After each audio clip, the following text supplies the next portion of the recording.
اب آپ ام المؤمنین سیدہ عائشہ صدیقہ رضی اللہ عنہا کے حالات و واقعات سنیں۔ آپ رضی اللہ عنہا کا نام عائشہ جبکہ لقب صدیقہ تھا۔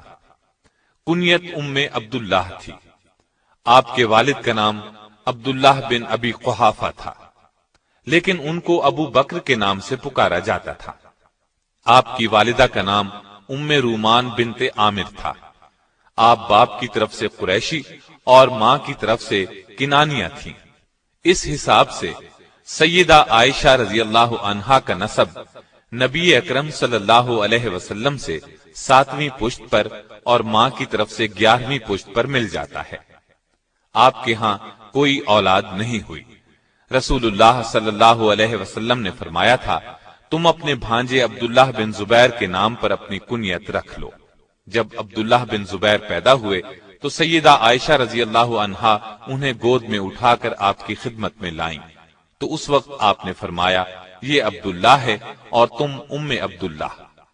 دراصل عرب میں کنیت شرافت کا نشان تھی، اس لیے ہر مرد اور عورت اپنی کنیت ضرور رکھتا تھا۔ آپ رضی اللہ عنہا کی والدہ ام رومان کا پہلا نکاح عبداللہ ازدی سے ہوا تھا۔ عبداللہ ازدی کی وفات کے بعد سیدنا ابو بکر کے نکاح میں آئے۔ ان کے ہاں ابو بکر صدیق رضی اللہ عنہ سے صرف 2 بچے پیدا ہوئے، سیدنا عبد الرحمن رضی اللہ عنہ اور سیدہ عائشہ رضی اللہ عنہا۔ سیدہ عائشہ نبوت کے 4تھے سال پیدا ہوئیں۔ صحیح بخاری میں سیدہ عائشہ رضی اللہ عنہا کا اپنا بیان ہے کہ 6 سال کی عمر میں نبی صلی اللہ علیہ وسلم کے ساتھ میرا نکاح ہوا اور 9 سال کی عمر میں رخصتی ہوئی۔ اب میں نکاح کے طے ہونے کی تھوڑی سی تفصیل بیان کرتا ہوں۔ سیدہ خدیجہ رضی اللہ عنہا نبوت کے 10ویں سال انتقال کر گئیں۔ رسول اللہ صلی اللہ علیہ وسلم غمگسار بیوی کی وفات کے بعد اکثر غمگین رہتے تھے۔ صحابہ کرام نے یہ صورتحال دیکھ کر آپ سے اس بارے میں بات کی اور تجویز پیش کی کہ آپ دوسرا نکاح کر لیں۔ آپ نے فرمایا، ٹھیک ہے۔ صحیح بخاری میں ہے کہ نبی صلی اللہ علیہ وسلم کی طرف سے عائشہ صدیقہ رضی اللہ عنہا کے ساتھ نکاح کرنے کا پیغام سیدہ عائشہ کے ولی اور والد سیدنا ابو بکر صدیق رضی اللہ عنہ کو پہنچا تو انہوں نے کہا، میں تو آپ صلی اللہ علیہ وسلم کا بھائی ہوں، تو عائشہ کا نکاح آپ سے کیسے ہو سکتا ہے؟ اس پر نبی صلی اللہ علیہ وسلم نے فرمایا، تم میرے دینی بھائی ہو، نسبی نہیں، لہذا میرے ساتھ عائشہ کا نکاح ہو سکتا ہے، وہ میرے لیے حلال ہے۔ اس طرح نبی صلی اللہ علیہ وسلم کے ساتھ عائشہ رضی اللہ عنہا کا نکاح ہوا اور حق مہر 500 درہم مقرر ہوا۔ نکاح بہت سادگی سے ہوا۔ سیدہ عائشہ فرماتی ہیں کہ نبی اکرم صلی اللہ علیہ وسلم نے ایک روز فرمایا، اے عائشہ، نکاح سے پہلے تم مجھے 2 مرتبہ دکھائی گئیں۔ جبریل ریشم کے کپڑے میں کوئی چیز لپیٹ کر لائے اور کہا، یہ آپ کی بیوی ہیں۔ میں نے کپڑے کو کھولا تو وہ تم تھی۔ چنانچہ میں نے کہا، اگر یہ اللہ تعالیٰ کا فیصلہ ہے تو اللہ ضرور کرے گا۔ امام سہیلی نے الاجابہ میں لکھا ہے کہ اس میں شک نہیں، انبیاء کا خواب وہی ہوتا ہے۔ گویا بذریعہ وحی نبی صلی اللہ علیہ وسلم کو اس نکاح کے بارے میں بتایا گیا۔ نکاح کے بعد 3 سال تک سیدہ عائشہ رضی اللہ عنہا اپنے میکے میں رہی۔ ہجرت کے بعد انتہائی سادگی سے رخصتی ہوئی۔ اس وقت رسول اللہ صلی اللہ علیہ وسلم کے پاس ضیافت کے لیے دودھ کے ایک پیالے کے سوا کچھ نہیں تھا۔ آپ نے دودھ کے پیالے میں سے خود نوش فرمایا، پھر سیدہ عائشہ کو دیا، انہوں نے بھی پیا۔ رخصتی کے وقت آپ کی عمر 9 سال تھی۔ رخصتی شوال 1 ہجری میں ہوئی۔ بعض اہل علم نے کہا کہ رخصتی 2 ہجری میں ہوئی۔ سیدہ عائشہ رضی اللہ عنہا کا حجرہ چھوٹا سا تھا، دیواریں مٹی کی تھیں، چھت کھجور کے پتوں اور ٹہنیوں کی تھی۔ ان کے اوپر کمبل ڈال دیا گیا تھا تاکہ بارش میں نہ ٹپکے۔ چھت کی بلندی اتنی تھی کہ آدمی ہاتھ سے چھو سکتا تھا۔ دروازے پر ایک پٹ کا کواڑ تھا جو ساری عمر کبھی بند نہ ہوا۔ پردے کے طور پر ایک کمبل دروازے پر پڑا رہتا۔ یہ تو حجرے کی کیفیت تھی۔ اس کے اندر کی کل کائنات ایک چارپائی، ایک چٹائی، ایک بستر اور ایک کھجور کی چھال بھرا تکیا، کھجوریں رکھنے کے لیے ایک دو مٹکے، پانی رکھنے کا ایک برتن اور پانی پینے کے لیے ایک پیالے پر مشتمل تھی۔ گھر میں کھانا پکانے کی نوبت بہت کم آتی تھی۔ خود سیدہ عائشہ رضی اللہ عنہا فرماتی ہیں، کبھی بھی 3 روز متواتر ایسے نہیں گزرے کہ خاندان نبوت نے پیٹ بھر کر کھانا کھایا ہو۔ 3 چاند گزر جاتے، گھر میں آگ نہیں جلتی تھی، صرف چوہارے اور پانی پر گزارا تھا۔ فتح خیبر کے بعد آسانی ہوئی تو آپ نے ازواج مطہرات کے سالانہ اخراجات مقرر کر دیے، لیکن دوسروں کی امداد کرنے کی وجہ سے یہ سامان کبھی بھی کافی نہیں ہوتا تھا۔ اس تنگ دستی کے باوجود آپ صلی اللہ علیہ وسلم کی گھریلو زندگی نہایت خوشگوار تھی۔ آپ کی پوری زندگی میں سیدہ عائشہ اور دوسری ازواج مطہرات کی گزر بسر اسی صورت میں ہوتی رہی۔ نبی اکرم صلی اللہ علیہ وسلم نے انتقال فرمایا تو سارا عرب اسلام کے ماتحت ہو چکا تھا۔ تمام صوبوں سے دولت کے انبار مدینے آ رہے تھے، لیکن جس روز نبی اکرم صلی اللہ علیہ وسلم کا انتقال ہوا اس روز سیدہ عائشہ کے گھر میں ایک دن کے گزارے کا سامان بھی نہیں تھا۔ سیدنا صدیق اکبر کے زمانے میں ازواج مطہرات کو خیبر کی پیداوار سے بدستور مقررہ غلہ ملتا رہا۔ سیدنا عمر نے اپنے دور میں ان کے نقد وظائف مقرر فرما دیے۔ سیدہ عائشہ کو 12,000 درہم سالانہ ملتے تھے، جبکہ باقی ازواج مطہرات کو 10,000 درہم ملتے تھے۔ یہاں قابل ذکر بات یہ ہے کہ جس روز سیدہ عائشہ کو یہ وظیفہ ملتا تھا اس شام بھی گھر میں فاقہ ہوتا تھا، اس لیے کہ وہ سب کچھ تقسیم کر دیتی تھی۔ نبی صلی اللہ علیہ وسلم کو سیدہ عائشہ سے بہت محبت تھی اور یہ بات صحابہ کو بھی بخوبی معلوم تھی، چنانچہ یہ حضرات بھی اسی روز تحائف وغیرہ بھیجتے تھے جس روز آپ کی باری سیدہ عائشہ کے ہاں ہوتی تھی۔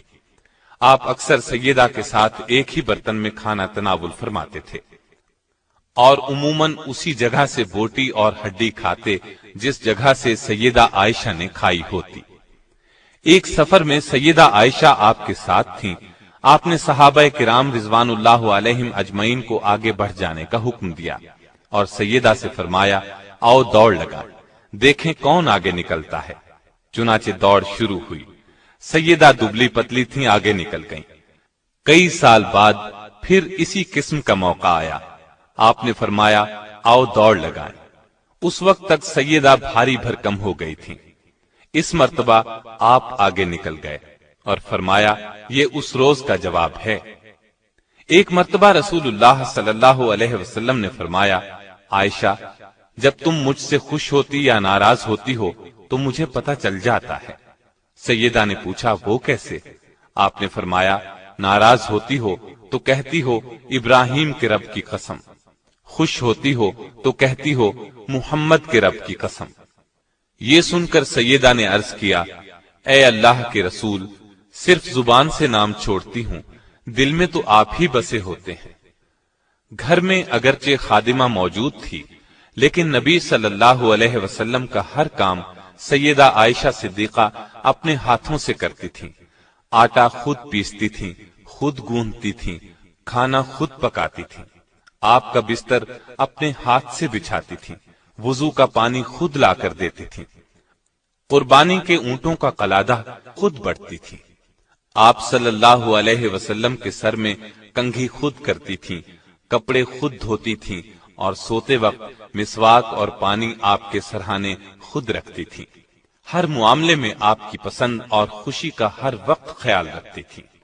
شعبان 5 ہجری میں حضرت عائشہ صدیقہ رضی اللہ عنہا کے ساتھ ایک عجیب واقعہ پیش آیا۔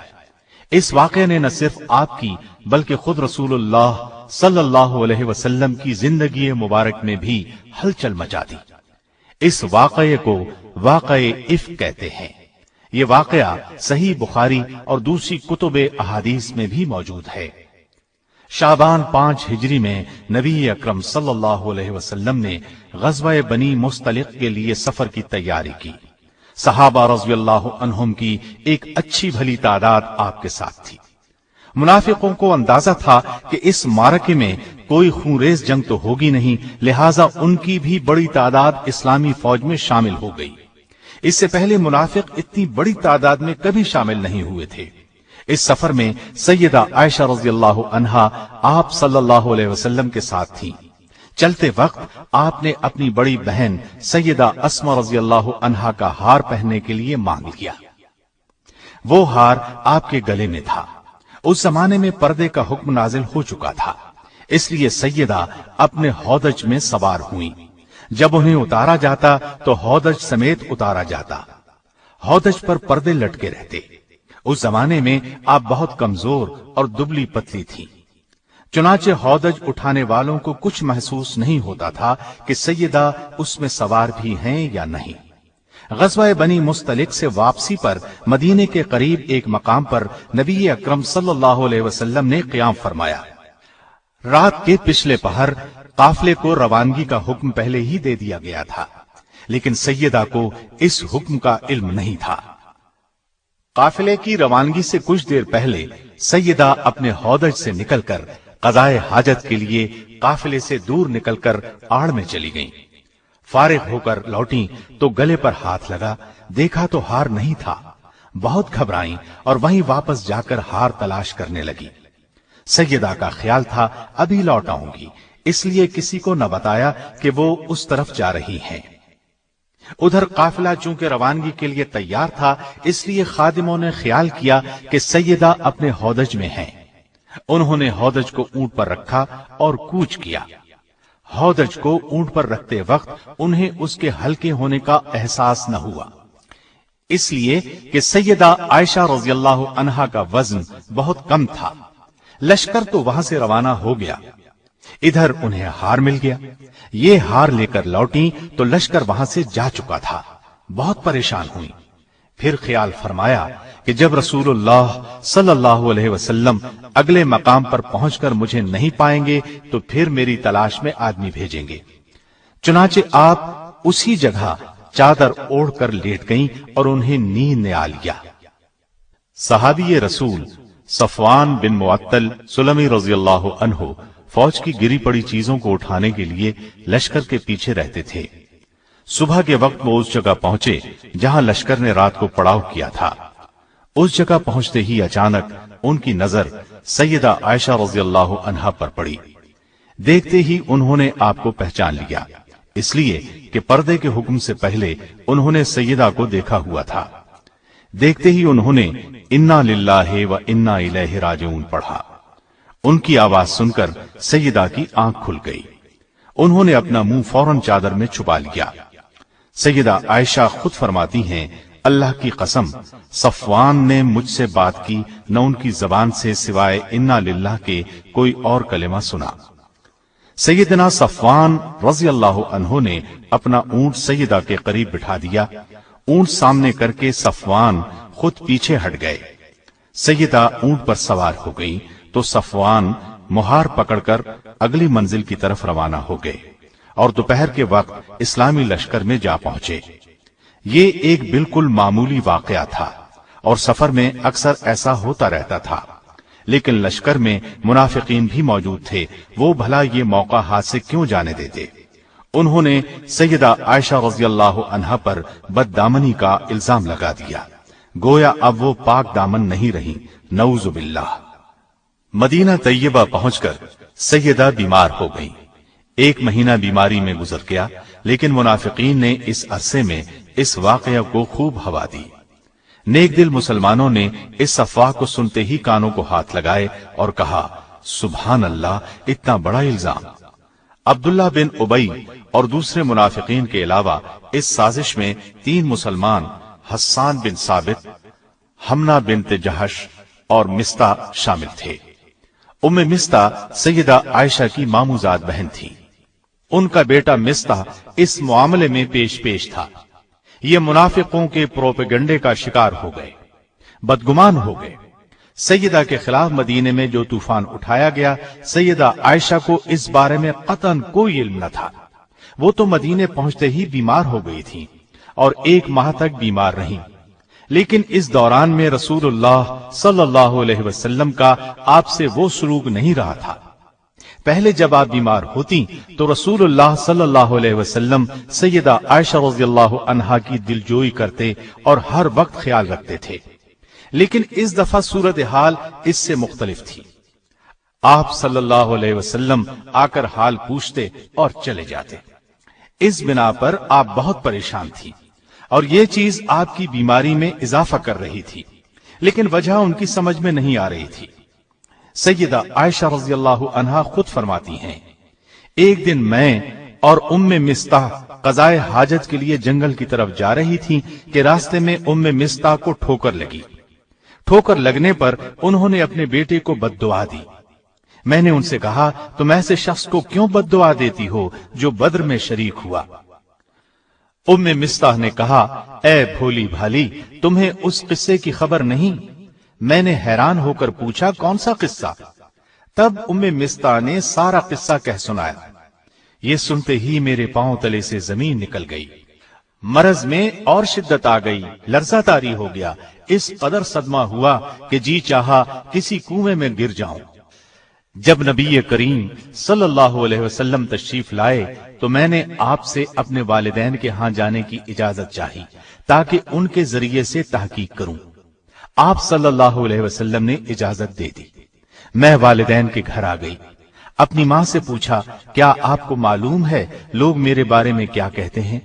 ماں نے کہا، بیٹی تو رنج نہ کر، دنیا کا تو یہی طریقہ ہے، جو عورت خوش شکل ہو، خوبصورت ہو، اپنے شوہر کے نزدیک بلند مرتبہ ہو، دنیا اس سے حسد کرتی ہے، حسد کرنے والی عورتیں اس کے پیچھے پڑ جاتی ہیں۔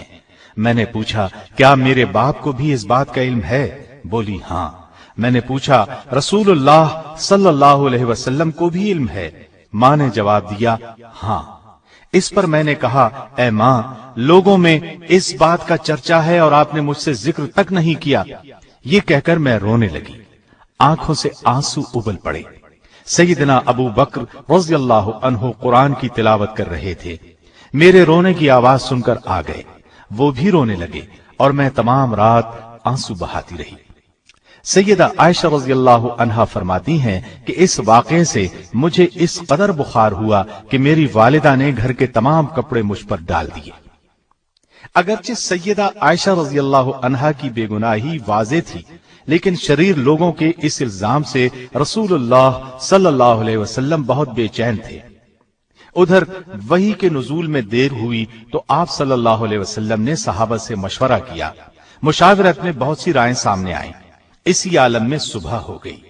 سیدہ فرماتی ہیں کہ میرے والدین برابر میرے پاس بیٹھے رو رہے تھے، ایسے میں ایک انصاری عورت آ گئی، مجھے روتے دیکھ کر وہ بھی رونے لگی۔ ہم اسی حالت میں تھے کہ رسول اللہ صلی اللہ علیہ وسلم تشریف لے آئے اور سلام کر کے میرے قریب بیٹھ گئے۔ جب سے یہ واقعہ ہوا تھا، آپ صلی اللہ علیہ وسلم اس وقت سے میرے پاس آ کر نہیں بیٹھے تھے۔ وحی کے انتظار میں ایک ماہ گزر گیا تھا۔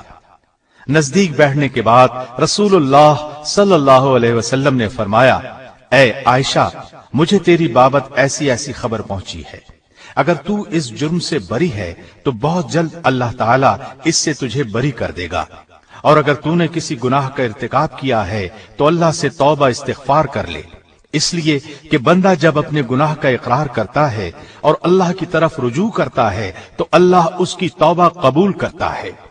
سیدہ فرماتی ہیں، جب رسول اللہ صلی اللہ علیہ وسلم نے اپنی یہ بات ختم کی تو میں نے جواب دیا، اللہ کی قسم، میں اس چیز سے کبھی توبہ نہیں کروں گی جس کا الزام یہ لوگ مجھے دیتے ہیں۔ میں تو وہی کہوں گی جو یوسف علیہ السلام کے والد نے کہا تھا۔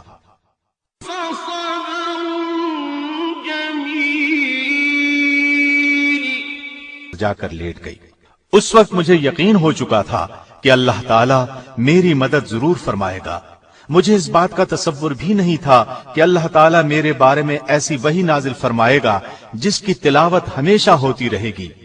رسول اللہ صلی اللہ علیہ وسلم ابھی اپنی جگہ سے اٹھے نہیں تھے کہ اچانک وحی کے آثار نمودار ہوئے۔